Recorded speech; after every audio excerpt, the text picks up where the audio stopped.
Assalamualaikum warahmatullahi wabarakatuh. Om Swastiastu, Shalom Nama Budaya, salam kebajikan untuk kita semua.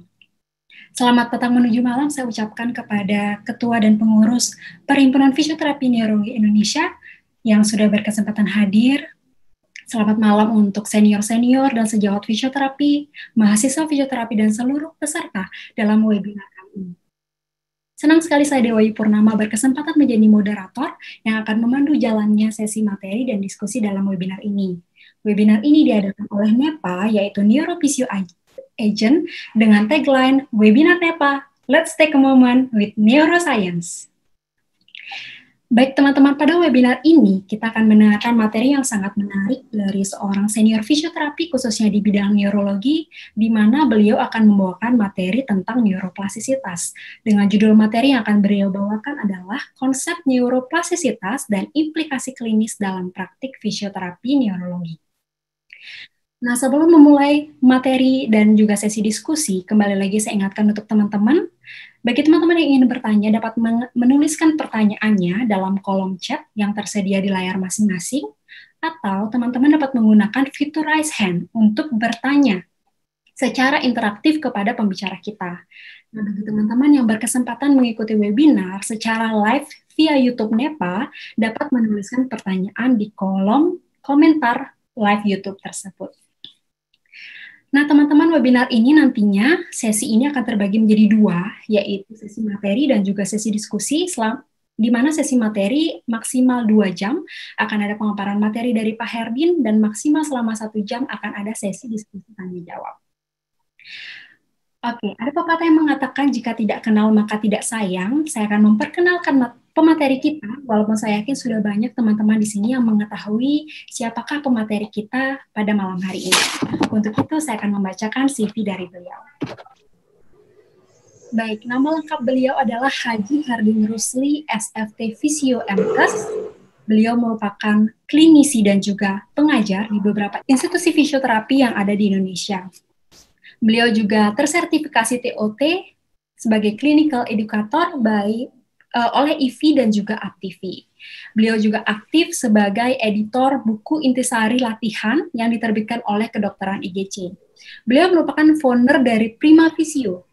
Beliau juga menjadi clinical educator, trainer clinical educator, pembimbing skripsi, pengajar, dan juga beliau sudah banyak mengisi seminar baik di tingkat nasional maupun tingkat Asia.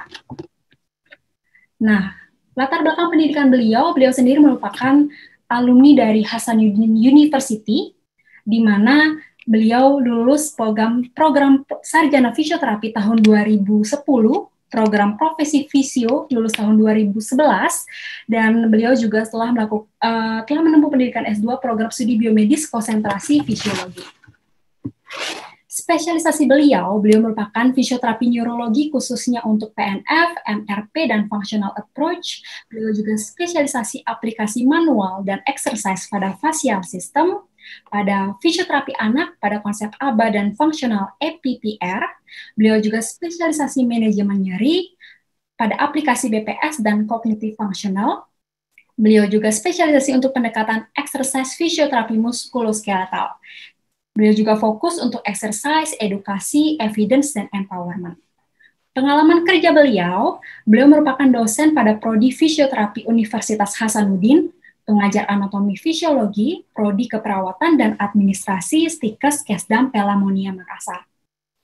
Seperti yang saya katakan tadi, beliau merupakan founder dan praktisi dari Prima Fisio sejak tahun 2014. Berikut ada kontak person dari beliau. Ada email beliau, herdin08@yahoo.com, Instagram beliau ada Herdin Rusli, dan bisa dikunjungi website beliau www.fisiowiyata.com. Baik teman-teman, itulah dia pengenalan tentang pembicara kita. Nah, selanjutnya kita akan mendengarkan materi dari beliau. Sebelum itu, saya ingin bertanya teman-teman, apakah teman-teman tahu bahwa ternyata neuron dapat mengubah fungsinya secara fisik, secara fungsional, secara kimiawi, dan secara struktural. Nah, nanti akan kita dengarkan pada pemaparan materi beliau. Untuk itu langsung saja kita sapa pembicara kita, yang sudah hadir di tengah-tengah kita. Selamat malam Bapak Herdin. Ya, selamat malam. Selamat malam Pak Herdin. Apa kabar hari ini Bapak Herdin? Alhamdulillah baik. Ya, terima kasih Pak Herdin atas sudah meluangkan waktu di tengah-tengah kesibukan Bapak untuk sharing ilmu kepada kita semua di sini. Mudah-mudahan ilmu yang Bapak berikan dapat kami gunakan untuk praktisi ataupun pembelajaran sebagai fisioterapi. Amin. Baik, langsung saja kita dengarkan materi dari Bapak Herdin tentang neuroplastisitas. Kepada Pak Herdin, waktu dan tempat kami persilahkan. Oke. Assalamualaikum warahmatullahi wabarakatuh. Dan selamat malam untuk kita semua. Sebelumnya saya ucapkan terima kasih. Saya diberikan kesempatan untuk berbicara atau bertukar pikiran tentang konsep neuroplastisitas, di mana kita tahu bahwa konsep ini merupakan konsep yang merupakan roh dalam fisioterapi neurologi atau dalam ilmu neuroscience secara umum. Nah, konsep neuroplastisitas ini tinjauan fisioterapi relatif baru, tetapi dalam tinjauan neuroscience itu relatif sudah lama ya. Dan mudah-mudahan saya akan mencoba membawakan materi bagaimana konsep neuroplastisitas ini dan implikasinya dalam praktek klinis kita, dalam praktek penanganan terutama terkait dengan kondisi-kondisi neurologi. Sebagai pengantar bahwa kita tahu bahwa sistem saraf kita merupakan sistem atau komunikator di dalam tubuh manusia itu sendiri. Salah satunya adalah sistem saraf. Di samping sistem saraf yang harus kita kenal, yang ada namanya endokrin, kemudian fascia, tapi yang paling populer adalah sistem saraf. Nah, di dalam sistem saraf, bagaimana mereka berkomunikasi, maka mereka dihubungkan dengan yang disebut dengan namanya sinaps. Ya, sinaps inilah yang dimana kita tahu bahwa di dalam tubuh manusia terdapat miliaran sel saraf. Ya, di dalam tubuh manusia terdapat miliaran sel saraf, sehingga untuk menyambungkan atau menghubungkan antara sel saraf satu dengan sel saraf lainnya, maka penyambungnya dikenal dengan sebagai sinaps atau sinapsis. Di mana pengertian sinapsis itu sendiri adalah hubungan antara satu neuron dengan neuron yang lain pada terminal prasinap dan paskasinap yang dipisahkan oleh celah sinaptik. Nah, terminal prasinap yang diisi oleh paskasinap terdiri dari reseptor spesifik. Untuk neurokimia ini, neuron membawa informasi dalam bentuk impul listrik yang disebut potensial aksi, yang dimulai pada tubuh sel dan bergerak turun ke akson. Nah, pada sinap, potensial aksi menyebabkan pelepasan vesikal yang diisi oleh neurotransmitter yang tergantung pada tegangan, sehingga mengubah impul listrik menjadi sinyal kimiawi. Mungkin saya jelaskan secara sederhana bahwa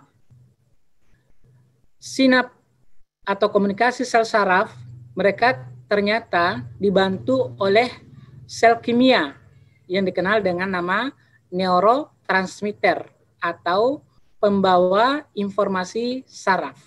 Ya.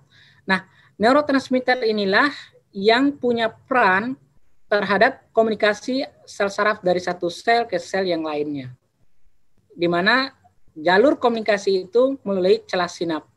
Nah, dan ini disinilah hubungan antara komunikasi ini bersifat kimiawi, bersifat listrik maupun bersifat mekanikal. Secara sederhana dapat kita jelaskan bahwa neuroplastisitas itu adalah kemampuan neuron untuk mengubah diri maksudnya, atau kemampuan sel saraf untuk mengubah dirinya baik secara fungsional maupun secara kimiawi maupun secara struktural. Maksudnya, artinya neuroplastisitas adalah kemampuan sel saraf untuk berubah. Berubahnya baik itu strukturnya, baik itu fungsinya maupun dari aspek susunan kimiawinya. Itulah konsep neuroplastisitas. Ada hukum yang kita mungkin perlu ingat kembali, namanya hukum neuron that fight together and wire together. Maksudnya sel saraf kita itu melakukan potensial aksi secara bersamaan dan mengirimkan impuls secara bersamaan. Hukum ini dikenal dengan Hebbian atau Hebbian rule, ya, di mana konsep ini mengacu bagaimana mekanisme dasar, ya, di mana Hebbian itu sendiri kita kenal sebagai seorang psikolog yang terkenal dengan konsep yang terpengaruh konsepnya itu dari konsep Pavlovian yang menjadi dasar terhadap penjelasan mekanisme neuroplastisitatis sendiri. Nah, plastisitas saraf juga dikenal sebagai, istilahnya nama lain dari plastisitas saraf adalah plastisitas otak. Atau mungkin tadi kalau menurut Aparicio dan Moreno tahun 2019 didapat didefinisikan sebagai kemampuan sistem saraf untuk mengubah aktivitasnya sebagai respon terhadap perangsangan intrinsik ataupun ekstrinsik dengan mengatur kembali struktur, fungsi, atau koneksinya. Jadi yang diatur adalah struktur, yang kedua fungsi, dan yang ketiga koneksinya. Nah, di mana koneksinya? Tadi di awal kita sudah jelaskan, koneksinya adalah ada di sinaps. Di mana di sinaps itu sendiri komunikasinya dapat bersifat komunikasi secara kimiawi maupun secara listrik dalam bentuk potensial aksi. Nah, kita tahu bahwa sifat dasar neuron adalah memiliki kemampuan untuk memodifikasi kekuatan dan memiliki efikasi transmisi sinaptik melalui beragam mekanisme yang tergantung pada aktivitas yang biasanya disebut plastisitas sinaptik. Maksudnya di sini, sel saraf kita aktivitasnya sangat dipengaruhi oleh stimulus. Ya, sekali lagi, sel saraf kita sangat dipengaruhi oleh stimulus. Nah, stimulus itu baik berupa, kalau dalam konsep fisioterapi, stimulus yaitu stimulus motorik, kemudian stimulus sensorik, serta stimulus lain seperti misalnya kognitif, integrasi, kemudian visual, audio, dan lain sebagainya. Nah, di mana semakin kaya dengan stimulasi atau semakin banyak stimulus yang diterima oleh sistem saraf kita, maka dia akan semakin baik untuk beradaptasi, semakin baik untuk berespon, untuk memberikan umpan balik terhadap berbagai stimulus yang dia terima. Ya, itu konsep. Jadi konsep tadi bisa didefinisikan di 3 konsep yang harus kita pahami, bahwa neuroplastisitas itu mengacu pada kemampuan memodifikasi atau mengacu pada perubahan pada struktur, perubahan pada potensial aksinya, kemudian perubahan secara kimiawinya, ya, untuk konsep neuroplastisitas. Atau nama lain dari plastisitas saraf adalah plastisitas otak. Oke, selanjutnya, ya, kita lihat di sini ada gambaran tentang white matter, kemudian gray matter. Ini adalah sel otak kita, di mana di sel otak yang paling banyak diteliti kalau terkait dengan neuroplastisitas atau neurogenesis atau sinaptogenesis, yaitu ada di area hipokampus, ya, kemudian area amigdala. Nanti kita akan telusuri.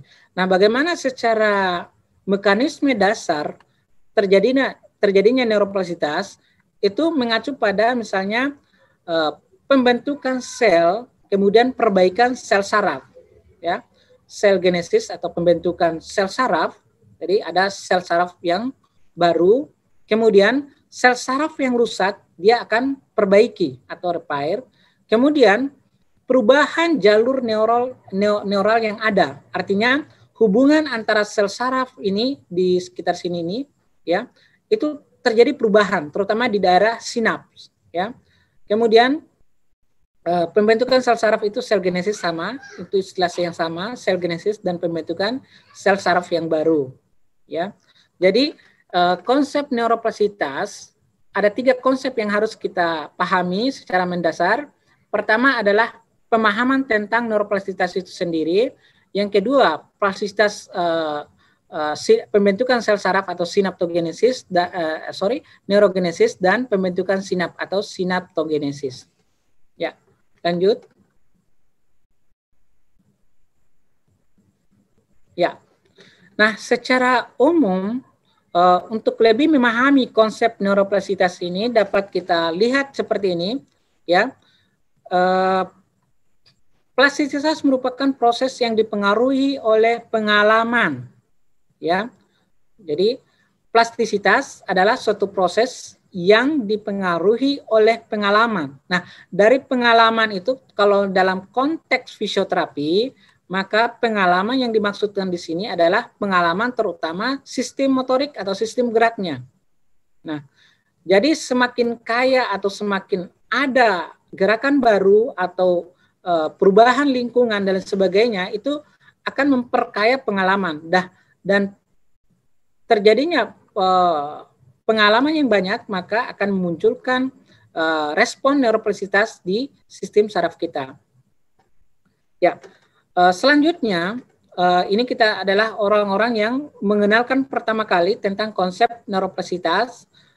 Kemudian peristiwa prenatal dapat menjadi faktor dalam modifikasi koneksi neural. Maksudnya, selama masa kehamilan ternyata sangat berpengaruh terhadap pembentukan atau perkembangan sel saraf di masa yang akan datang. Atau perkembangan atau aktivitas kita, pengalaman kita di masa anak-anak atau di masa dalam kandungan sangat menentukan ya perkembangan atau tumbuh kembang sel saraf kita secara umum. Kemudian saraf kita memiliki kemampuan untuk mengalami perubahan, tadi sudah di awal ya, perubahan secara struktural, perubahan secara fungsional dalam menanggapi pengalaman baru. Kemudian, kapasitas sistem saraf untuk adaptasi atau regenerasi setelah trauma. Contohnya misalnya pasca stroke atau pasca misalnya terjadi traumatic brain injury dan sebagainya. Nah, artinya dari konsep neuroplastisitas ini secara umum bahwa yang harus kita garis bawahi bahwa pengalaman sangat menentukan, ya, dan perkembangan sistem saraf di masa awal atau di masa prenatal ya sangat menentukan perkembangan sel saraf di masa dewasa, dan perkembangan sistem saraf di masa anak-anak akan sangat menentukan perkembangan sistem saraf di masa remaja atau di masa dewasa. Maksudnya begini, jadi selama kita dalam proses di dalam kandungan atau prenatal maupun di masa anak-anak, ya, stimulasi motorik atau stimulasi gerakan, stimulasi sensorik atau stimulasi visual dan lain sebagainya itu sangat menentukan perkembangan dari sistem saraf atau fungsi-fungsi saraf atau fungsi kognitif, motorik, sensorik di masa yang akan datang. Ya. Dan dari konsep-konsep ini ada 4 konsep yang harus kita pahami. Yang pertama adalah neurogenesis atau pembentukan sel saraf baru. Ya, istilah neurogenesis mengacu pada istilah pembentukan sel saraf baru. Atau kemudian yang kedua adalah koneksi saraf baru. Nah, koneksi saraf baru yang dimaksudkan di sini adalah terjadinya hubungan atau ada jalur baru yang terbentuk antara sel saraf yang satu dengan sel saraf yang lain, dikenal dengan sinaptogenesis. Yang ketiga adalah penguatan saraf yang didapat dari proses pengulangan. Artinya, konsep ini mengacu pada hubungan antara sel saraf baru dengan, hubungan atau koneksi atau impuls saraf, ya, akan semakin kuat terjadi pengiriman atau penjalarannya ketika kita melakukan suatu aktivitas atau stimulasi yang dilakukan secara berulang-ulang. Kata kuncinya adalah repetisi. Ya. Jadi untuk memunculkan sel saraf baru, untuk memunculkan sinap baru, untuk memunculkan koneksi saraf baru, maka konsep pengulangan yang harus kita tekankan di sini. Ya, selain lagi konsep pengulangan atau repetisi. Ya. Kemudian sel saraf yang tidak pernah kita pakai itu dapat terjadi kematian pada sel saraf itu atau apoptosis, ya. Jadi kalau jarang dipakai sel saraf kita, maka dia akan mati atau melemah. Dan kalau dia lemah, maka cenderung akan dimatikan. Nah, ini adalah proses neuroplastisitas secara umum. Ya, jadi ini dari konsep ini yang harus kita pahami ada dua di situ adalah pertama pengalaman, yang kedua pembelajaran, kemudian yang ketiga repetisi, yang keempat adalah perkembangan di fase awal, ya, perkembangan di fase awal. Ya, selanjutnya, ya, jadi kalau dalam prinsip bagaimana kita memicu atau bagaimana kita memacu neuroplastisitas itu, kita sudah tahu tadi bahwa sel saraf kita dapat berubah. Dia berubah secara struktur, dia berubah secara fungsional, dan dia berubah secara kimiawi. Nah, bagaimana memaksimalkan perubahan itu? Maka ada 10 prinsip, ya, ditambahkan oleh dalam buku yang lain, ditambahkan menjadi lebih dari 10. Namun yang prinsip ini yang harus kita pahami bahwa prinsip pertama, bahwa kalau kita menggunakan saraf kita, ya, maka dia akan terjaga fungsinya. Namun, jika kita jarang menggunakan atau tidak menggunakan sel saraf kita, maka kita akan kehilangan. Itu prinsip pertama. Jadi, gunakan atau kita akan kehilangan. Prinsip yang kedua, kalau kita gunakan, maka dia akan semakin berkembang, dia akan semakin baik. Jadi kalau contoh misalnya pada orang stroke, pasca stroke, ya, kalau semakin banyak dia gunakan tangannya yang mengalami lesi, maka dia akan ada perubahan. Sebaliknya, jika dia tidak pernah mau menggunakan, maka dia akan kehilangan fungsi tangannya. Kemudian prinsip yang ketiga, be specific. Maksudnya, kalau kita mau melatih misalnya seorang penderita pasca stroke atau seorang Parkinson untuk melatih jalan, maka aktivitas atau latihannya harus mengacu pada aktivitas tungkai atau aktivitas secara berjalan itu sendiri. Kalau misalnya kita mau melatih seorang misalnya driver atau sopir untuk bisa mengendari mobil, maka prinsipnya adalah dia harus kita latih untuk bagaimana yang sesuai dengan gerakan-gerakan misalnya mengendari mobil. Itu spesifiknya. Kemudian repetisi. Nah, ini saya cetak merah di sini, repetisi atau pengulangan. Repetisi atau pengulangan. Kemudian kalau kita menginginkan neuroplastisitas terjadi, maka intensitasnya harus cukup. Ya.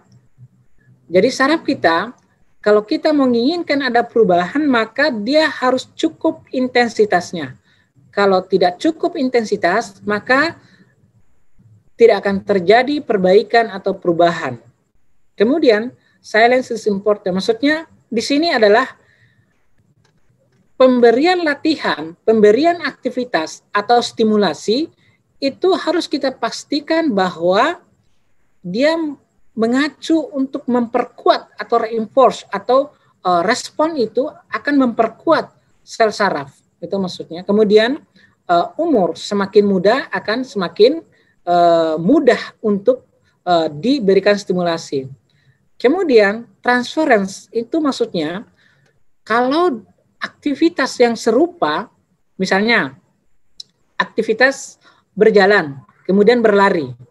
Kalau kita mau melatih berlari, maka mungkin berlari kecil di tempat atau berlari di tempat itu akan bisa diterjemahkan untuk bisa berlari dalam aktivitas yang normal atau aktivitas biasa.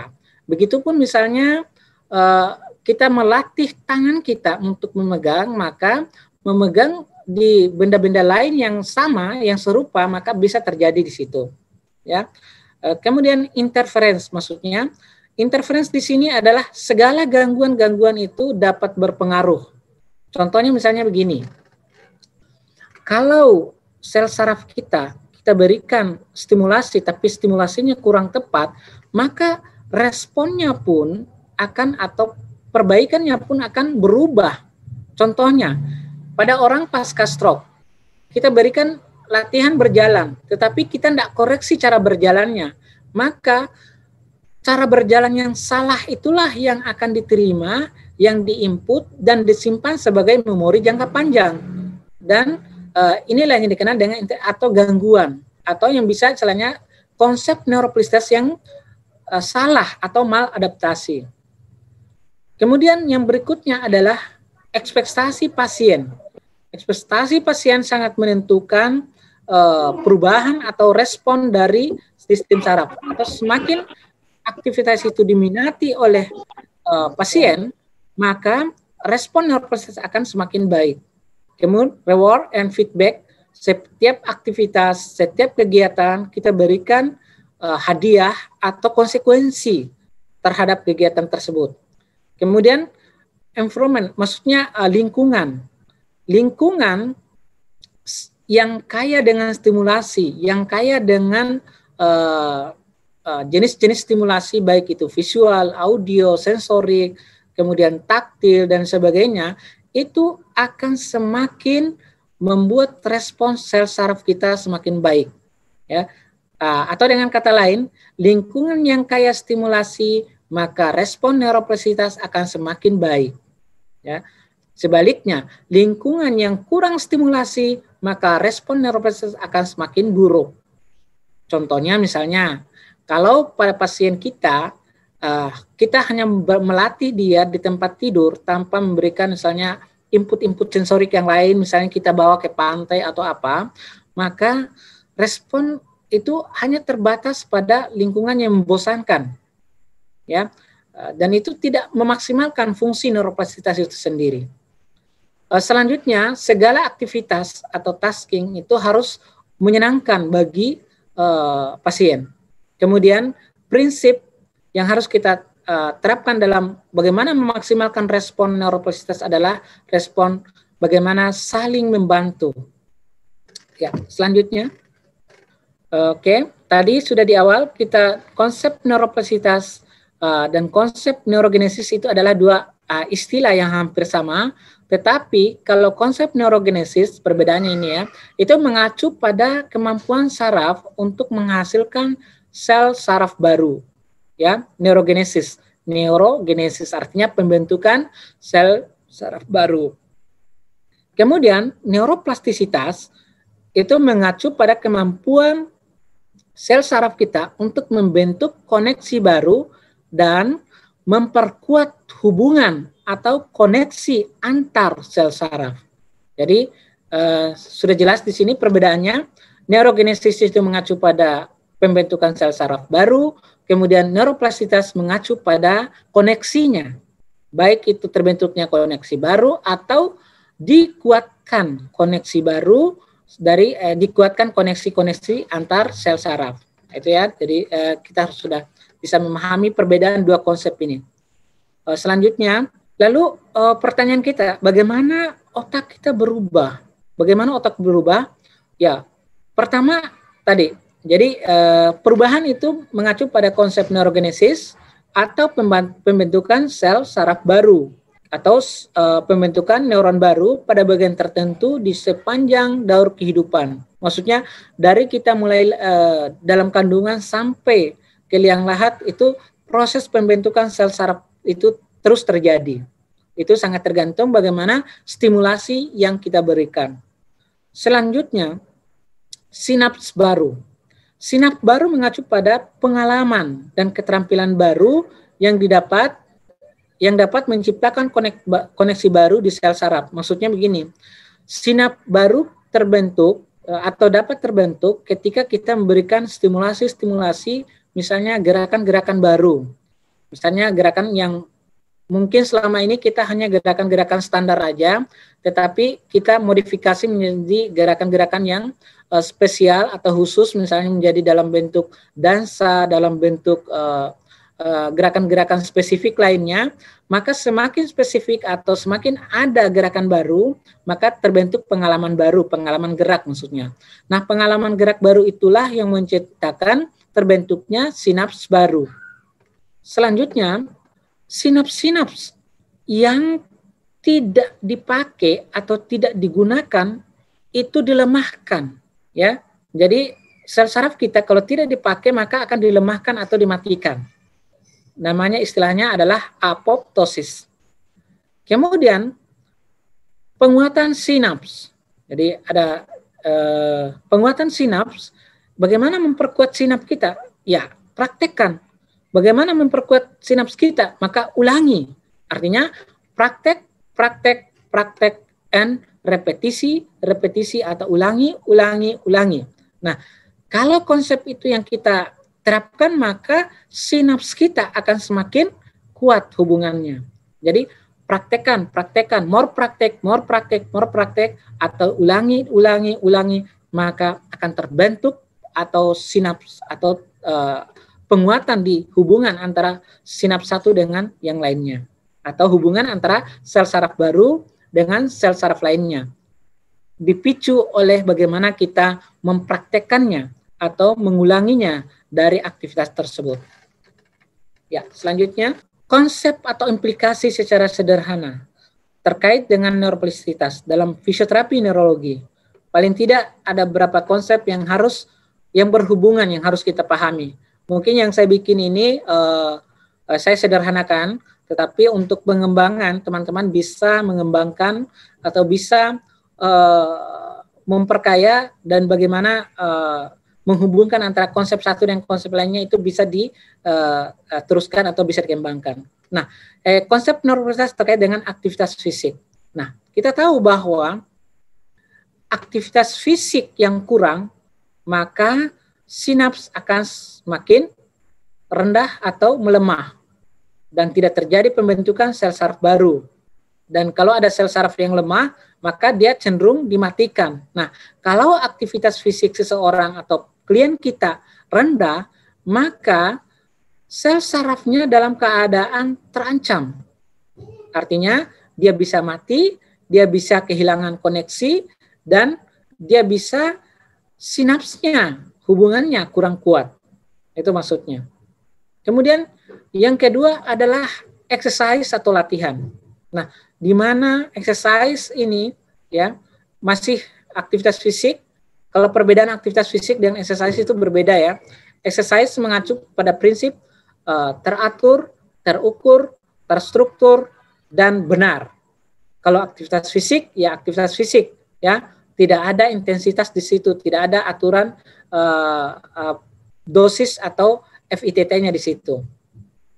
Kemudian yang berikutnya adalah sleep atau tidur. Nah, ini komponen yang kadang kita lupakan. Ya. Untuk memastikan sel saraf atau fungsi sel saraf, maka tidur sangat berpengaruh. Ya. Kalau pasien misalnya pasien pasca stroke, ya, kurang tidurnya, maka otomatis pemulihannya akan terganggu. Atau semakin baik tidurnya, maka proses pemulihan atau pasca stroke atau pasca maka akan terganggu. Jadi saya ulangi, aktivitas fisik, exercise, kemudian tidur itu berpengaruh terhadap neuroplastisitas. Semakin baik tiga komponen ini, maka neuroplastisitas, neurogenesis, sinaptogenesis akan semakin baik. Kemudian, bagaimana memaksimalkan potensi neuroplastisitas? Maka semua aktivitas, semua kegiatan harus berorientasi pada tujuan. Maksudnya, kalau misalnya tujuannya untuk berdiri atau bisa berjalan atau bisa makan misalnya, maka latihan atau aktivitasnya itu harus orientasinya untuk mencapai arah itu. Kemudian berikutnya adalah pengalaman. Semakin kaya pengalaman, maka neuroplastisitas akan semakin baik. Sinaptogenesis akan semakin terbentuk dan pembentukan sel saraf akan semakin baik. Kemudian tadi lingkungan yang kaya stimulasi. Ya, jadi mungkin mulai sekarang kita mesti pikirkan bagaimana lingkungan terapi kita tidak monoton. Ya, tidak monoton dan hanya berisi bed atau tempat tidur saja atau bola-bola gym saja. Tetapi harus kita perkaya mungkin dengan aspek sound atau visual, audio dan lain sebagainya, misalnya musik atau kalau muslim mungkin murotal dan lain sebagainya. Karena semakin kaya stimulasi atau semakin kaya lingkungan kita, maka respon neuroplastisitas akan semakin baik. Kemudian berikutnya adalah aktivitas kognitif. Maksudnya di sini kita tahu bahwa sistem saraf kita tidak hanya mengontrol gerak, tidak hanya mengontrol berbicara misalnya, dan tidak hanya mengontrol atau merasakan misalnya persepsi sensorik, tetapi sistem saraf kita ya juga mengendalikan aktivitas kognitif. Nah, contoh aktivitas kognitif itu misalnya pada saat kita melakukan gerakan tertentu, misalnya memasukkan kancing baju, membuka kancing baju, maka dibutuh ketepatan, dibutuh perencanaan supaya gerakannya tepat, efisien, atau efektif. Ketika kegiatan terapi kita melibatkan partisipasi atau membiarkan pasien untuk berpikir atau aktivitas kognitifnya kita stimulasi, maka respon neuroplastisitas akan semakin baik. Ya, itu maksudnya ya. Kemudian ketenangan, maksudnya semakin tenang, maka semakin bagus respon neuroplastisitas. Ya. Kemudian stres. Semakin stres seseorang, maka akan memperburuk kondisi neuroplastisitas atau respon neuroplastisitas. Jadi, kalau pasien kita stres, kalau klien kita stres, maka jangan harap terjadi perubahan motorik atau terjadi perubahan sensorik atau sensor integrasi secara maksimal kalau ini terjadi. Kemudian selanjutnya adalah learning and keep moving. Maksudnya untuk memaksimalkan neuroplastisitas, maka ada konsep yang harus kita pahami, yaitu konsep pembelajaran, ya. Kemudian konsep untuk menjaga kualitas gerakan kita. Artinya keep moving, tetap bergerak. Ketika misalnya tetap bergerak, kemudian proses pembelajaran yang terjadi, maka respon neuroplastisitas akan semakin baik. Ya, mungkin ini konsep-konsep ini yang sebenarnya intisari dari kajian kita tentang neuroplastisitas adalah ini semua. Jadi aktivitas fisik, exercise, kualitas tidur, kegiatan yang berfokus atau fokus pada tujuan, kemudian pengalaman atau yang kaya dengan pengalaman-pengalaman baru, lingkungan yang kaya stimulasi, aktivitas yang sifatnya kognitif, ketenangan, kemudian stres dikurangi, kemudian proses pembelajaran tetap menjaga pergerakan, maka itulah implikasi kita yang harus kita selalu atau senantiasa kita jaga untuk memaksimalkan potensi neuroplastisitas. Kenapa mesti kita maksimalkan potensi neuroplastisitas? Karena potensi neuroplastisitas ini adalah intisari dari perubahan perbaikan motorik. Artinya, perubahan pasien bisa kembali bergerak, bisa kembali berbicara, bisa kembali berkomunikasi, bisa kembali beraktivitas, maka sangat tergantung dari bagaimana mekanisme atau respon neuroplastisitas terjadi, ya, dikaitkan dengan neurogenesis dan sinaptogenesis. Ya. Jadi intisari menurut saya, intisari dari fisioterapi neurologi adalah bagaimana kita menjadi fasilitator untuk terjadinya respon neuroplastisitas. Ya, selanjutnya, jadi Sekali lagi penekanannya proses neuroplastisitas, ya. Sekali lagi penekanannya adalah proses di sini adalah melibatkan konsep pembelajaran. Nah, kalau misalnya dia bergerak artinya pembelajaran motorik. Jadi seorang fisioterapis, seorang praktisi fisioterapis ternyata harus memahami bagaimana konsep learning atau pembelajaran. Dalam konteks kajian fisioterapi adalah learning atau motor learning atau pembelajaran motorik. Dan di mana pembelajaran motorik ini tidak terlepas juga dengan aspek kognitif, aspek sensorik, aspek integrasi, aspek audiovisual dan sebagainya. Kemudian habituasi atau pembiasaan. Dari kita tahu bahwa rehabilitasi adalah kebiasaan, mengembalikan ke arah kebiasaan. Bagaimana kita mengembalikan atau memulihkan itu, maka sekali lagi di sini dibutuhkan adalah pemberian stimulasi yang berulang-ulang. Ya, repetisi. Saya tekankan di sini, praktik, and repetisi. Nah, selanjutnya, habituasi proses pembelajaran yang selanjutnya ketika terjadi neuroplastisitas, maka di dalam sel otak kita akan terjadi proses pembentukan memori. Nah, proses pembentukan memori inilah yang akan menjadikan proses perubahan yang didapati atau diperoleh pasien itu menetap. Misalnya kemampuan pasien berjalan itu dapat bersifat menetap atau kemampuan pasien menggenggam dapat bersifat menetap kalau otak menyimpan proses pembelajaran atau proses pembiasaan ini menjadi dalam bentuk memori atau long term memory. Nah, selanjutnya adalah pemulihan secara seluler setelah trauma itu mengacu pada apa yang terjadi di dalam sel saraf itu sendiri. Ya, apa yang terjadi dalam sel saraf sendiri itu setelah trauma itu dapat mengacu pada pembentukan sel saraf baru melalui pembentukan mitokondria dan sebagainya. Nanti akan dilanjutkan lebih lanjut. Ya, selanjutnya dari konsep learning, konsep memori itu yang harus kita pahami sebagai seorang fisioterapis.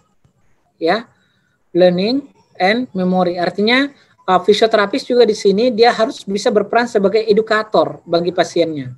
Karena di dalam profil lulusan kalau di dalam itu ada profil salah satunya adalah edukator. Nah, edukator di sini adalah bagaimana kita menjadi fasilitator untuk pembelajaran, proses pembelajaran motorik.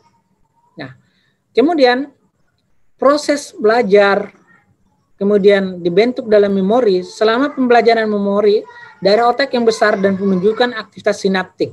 Dengan pengulangan kegiatan, maka akan menjadi otak menjadi aktif. Nah, istilah LTM, long term memory atau memori jangka panjang. Memori jangka panjang ini terbentuk dari memori jangka pendek dulu. Nah, memori jangka pendek itu hanya stimulasi sesaat. Nah, kalau kita menginginkan terjadi proses long term memory, maka stimulasinya harus berulang, stimulasinya harus lama, harus intens di sini. Jadi harus cukup intensitasnya, repetisinya cukup untuk memunculkan long term memory atau aktivitas itu dibentuk, dipahami dan disimpan di dalam memori oleh otak. Long term memory membutuhkan sintesis protein baru, pertumbuhan koneksi sinaptik baru dengan pengulangan sintesis stimulasi spesifik dan aktivasi protein baru untuk meningkatkan pertumbuhan koneksi sinaptik baru. Maksudnya di sini adalah untuk terbentuknya memori, karena memori ini terkait dengan belajar, terkait dengan bagaimana aktivitas gerak ini disimpan dalam sesuatu aktivitas yang menetap, maka ada yang harus kita pahami di sini singulata gyrus atau gyrus singulata. Ini adalah komponen dari hipokampus, ya, sirkuit dari hipokampus, di mana pembentukan memori atau proses learning, pembentukan sel saraf baru dan protein baru dan sebagainya, ini terutama terjadi di sini. konsekuensinya adalah, atau implikasi klinisnya bagi kita, ketika kita memberikan terapi, tidak hanya sekedar tekuk lurus, tetapi kita memberikan terapi gerak, maka kita harus memberikan stimulasi yang sifatnya edukasi, supaya pasien paham. Ketika pasien paham, maka dia bisa melakukan gerakan itu. Dan ketika gerakan itu dia bisa lakukan menjadi suatu habituasi atau kebiasaan, maka terbentuk memori. Nah, ketika terjadi pembentukan memori, maka terjadi neuroplastisitas atau pembentukan sel saraf baru, penguatan sinaps, dan pembentukan koneksi-koneksi baru. Nah, dari sinilah proses terjadi. Jadi konsep yang tidak boleh kita pisahkan tadi adalah 3, neuroplastisitas, kemudian konsep neurogenesis, dan konsep sinaptogenesis. Nah, bagaimana membentuk misalnya neuroplastisitas maksimalkan itu, maka yang harus pahami bahwa ada long term memory atau aktivitas terapi yang kita berikan itu harus untuk bisa menjadi habituasi, maka harus bentuk dalam bentuk long term memory. Artinya, sekali lagi saya ulangi, long term memory terbentuk ketika kita melakukan aktivitas yang sifatnya diulang-ulangi, aktivitas yang sifatnya spesifik, kemudian cukup dosis. Ya. Selanjutnya, nah tadi yang bagaimana mekanisme selulernya terjadinya perbaikan atau neuroplastisitas, maka yang pertama adalah pemulihan seluler dari cedera. Cedera merusak atau akson menyebabkan terjadi perubahan atau degeneratif, ya, tetapi tidak dapat menyebabkan kematian sel saraf. Contoh neurogenesis, neurodegeneratif. Contoh penyakitnya adalah Parkinson. Contoh di sini Parkinson. Yang kedua Alzheimer. Yang ketiga aterolateral sklerosis. Kemudian berikutnya adalah demensia dan sebagainya. Nah, ini adalah contoh dari gangguan neurologi yang sifatnya degeneratif. Nah, ketika terjadi degeneratif, maka masih ada perbaikan, masih ada kesempatan untuk membaik. Maka degenerasi Wallerian, kemudian sprouting. Kemudian terjadi sprouting kolateral, sprouting degeneratif, dan perubahan sinaptik. Nah, ini mekanisme yang terjadi di dalam sel. Sprouting kolateral itu maksudnya terbentuk koneksi baru. Kemudian sprouting ini maksudnya adalah terbukanya motor pathway yang baru atau jalur motorik baru. Kemudian sprouting regeneratif maksudnya ada perbaikan atau repair atau pembentukan sel saraf baru atau perbaikan sel saraf yang rusak. Itu maksudnya sprouting regeneratif. Kemudian perubahan sinaptik. Nah, perubahan sinaptik yang dimaksud di sini adalah terjadinya atau terbentuknya sinap baru, kemudian menguatnya sinap, ya. Jadi perubahan sinap baru atau menguatnya sinap atau neomotor pathway. Ya, itu yang terjadi di, nanti kita akan jelaskan lebih lanjut. Ya, selanjutnya kita bisa lihat di sini adalah contoh dari rerouting atau koneksi baru dibuat di antara neuron aktif untuk menciptakan jalur koneksi alternatif. Nah, ini kita lihat, ini ada koneksi di sini, ya. Nah, ini yang dimaksud sinaps, ya, sinaps di sini, sinaps sini. Kemudian ini sinaps di sini, sinaps sini. Kemudian setelah ini dimatikan yang di tengah, ya, dimatikan apoptosis, maka koneksinya hanya tersisa 2. Itu rerouting. Kemudian koneksi collateral sprouting, ini collateral sprouting yang saya ini contoh collateral sprouting ini seperti ini. Ini ada 2 sel saraf, sel neuron A dan neuron B. Kemudian terjadi mekanisme collateral sprouting, maka neuron A itu terputus. Kemudian neuron B itu terbentuk dan menyambung dengan putus atau bekas dari neuron A. Maka inilah yang dikenal dengan istilah collateral sprouting. Ya, kalau rerouting itu maksudnya dimatikan jalurnya, hanya tersisa 2 jalur. Kalau ini ada 2 jalur sebelumnya, tetapi dijadikan 1 jalur. Ya, tapi jalur yang pertama dimatikan, kemudian disambungkan jalur kedua, gitu ya. Ya, selanjutnya. Nah, ini konsep biomolekulernya. Untuk memahami neuroplastisitas, paling tidak kita harus pahami sitokin yang terkait dengan neuroplastisitas. Sitokin yang terkait dengan neuroplastisitas, sinaptogenesis, neurogenesis, angiogenesis. Ya, kalau neuroplastisitas kita sudah paham ya, berarti sinaps ya, berarti sinap baru atau penguatan sinap. Ya, sinaptogenesis berarti terjadi pembentukan sinap baru. Neurogenesis berarti pembentukan sel saraf baru. Kemudian angio itu maksudnya pembentukan pembuluh darah baru. Ya, pembuluh darah baru, angiogenesis. Nah, kita tahu bahwa proses terjadi misalnya lesi pasca stroke itu adalah gangguan sirkulasi. Nah, kalau dia gangguan sirkulasi, untuk dia terjadi perubahan maka harus terbentuk dulu angiogenesis. Nah, ada beberapa sitokin yang harus kita pahami. Yang pertama adalah BDNF atau Brain Derived Neurotrophic Factor. Nah, ini sitokin yang paling terkenal dan banyak jurnal atau publikasi yang meneliti efek BDNF ini terkait dengan respon dalam hubungan dengan respon pembentukan sel saraf atau perbaikan sel saraf atau penyembuhan pasca gangguan neurologis.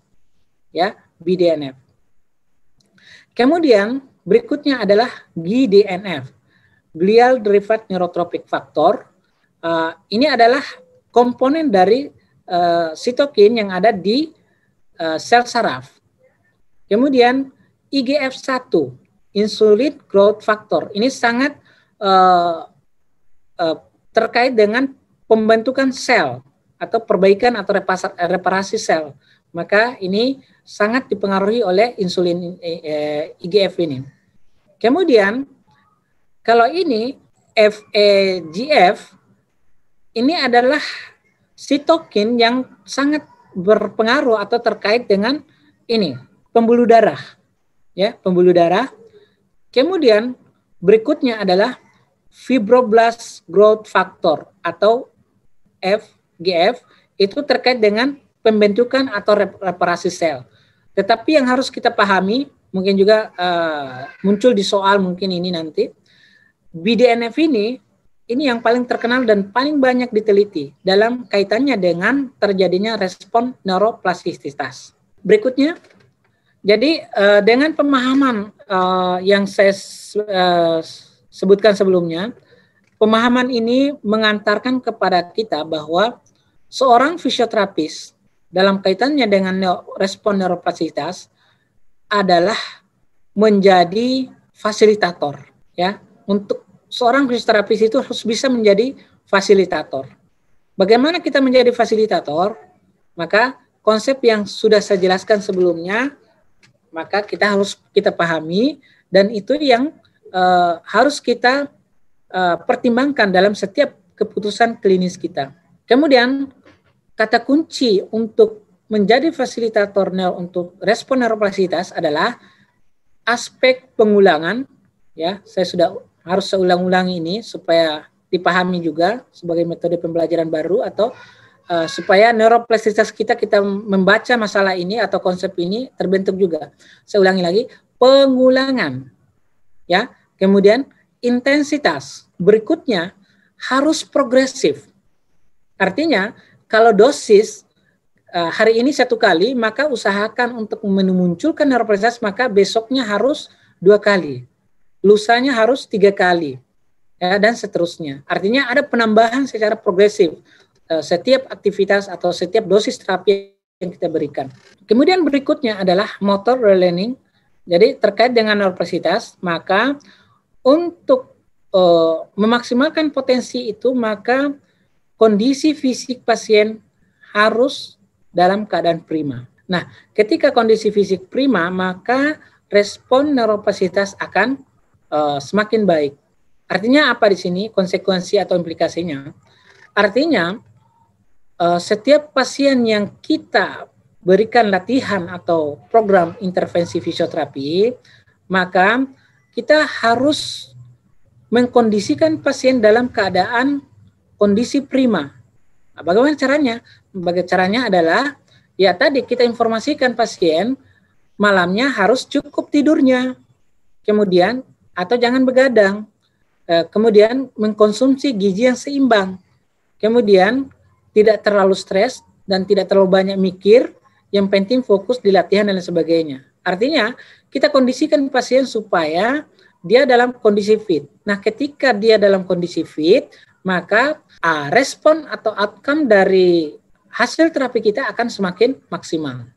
Itu ya, itu maksudnya motor learning kemudian physical condition ini tanggung jawab kita sebagai seorang fisioterapis untuk bagaimana mengkondisikan pasien supaya dalam keadaan prima. Ketika dia dalam keadaan prima, maka respon ini akan semakin baik. Nah, ketika ini responnya semakin baik, maka efek perbaikan motoriknya akan semakin baik.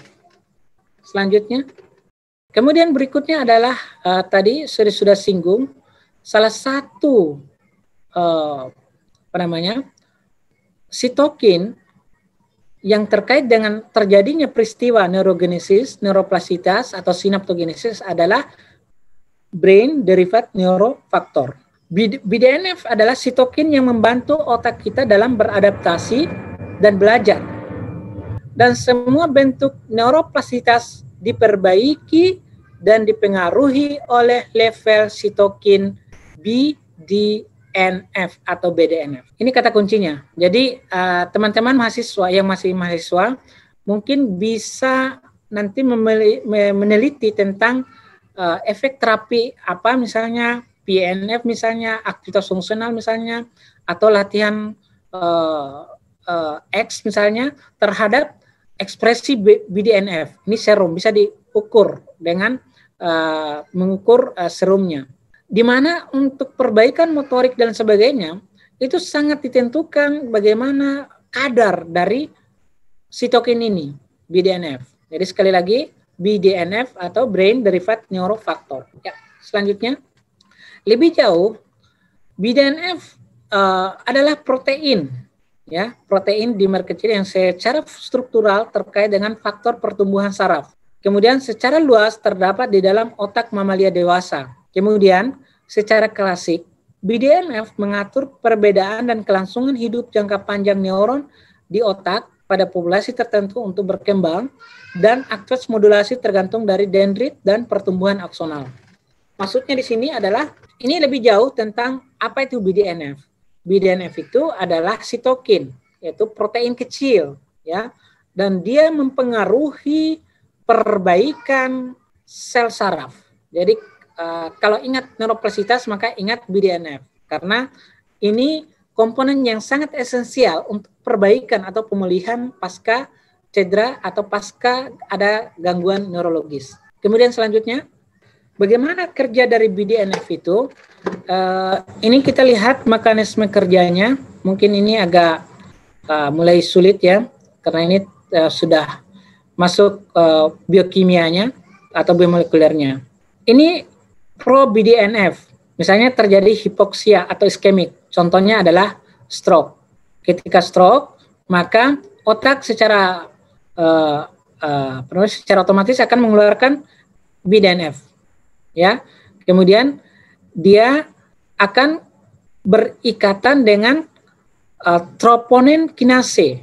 Ya, troponin kinase itu maksudnya ini reseptor tertentu yang selanjutnya akan menyebabkan terjadi regenerasi atau perbaikan, kemudian perbaikan memori dan kognitif. Jadi di sini misalnya pada kasus epilepsi, inflamasi, kemudian neurotoxicity, kemudian neuronal apoptosis, ya, ketika BDNF berikatan dengan TRKB, maka akan terjadi pembentukan sel saraf baru. Artinya kondisi-kondisi yang ini, epilepsi, inflamasi, ini akan membaik. Namun ketika BDNF ini berikatan dengan P75, maka yang terjadi malah sebaliknya, yaitu terjadi kematian sel saraf. Gitu ya. Oke, selanjutnya.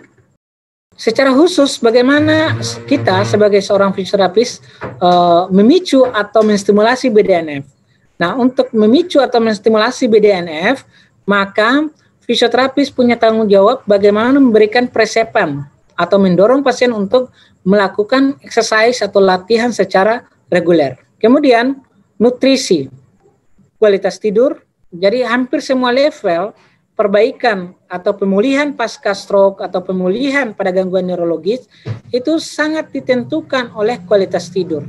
Bahkan ya, untuk kasus-kasus nyeri kronik yang sifatnya neurogenik itu kalau kualitas tidurnya jelek, maka kadar proinflamasi atau terjadinya radang di tubuh kita akan semakin tinggi sehingga persepsi nyeri akan semakin meningkat.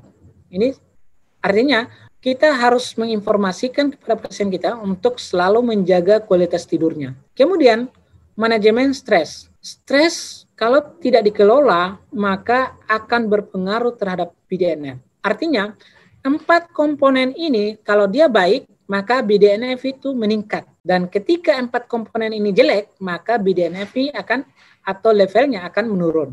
Gitu maksudnya ya. Nah, di mana kita tahu bahwa BDNF itu sendiri adalah komponen yang sangat esensial untuk terjadi perbaikan sel saraf dan pemulihan sel saraf.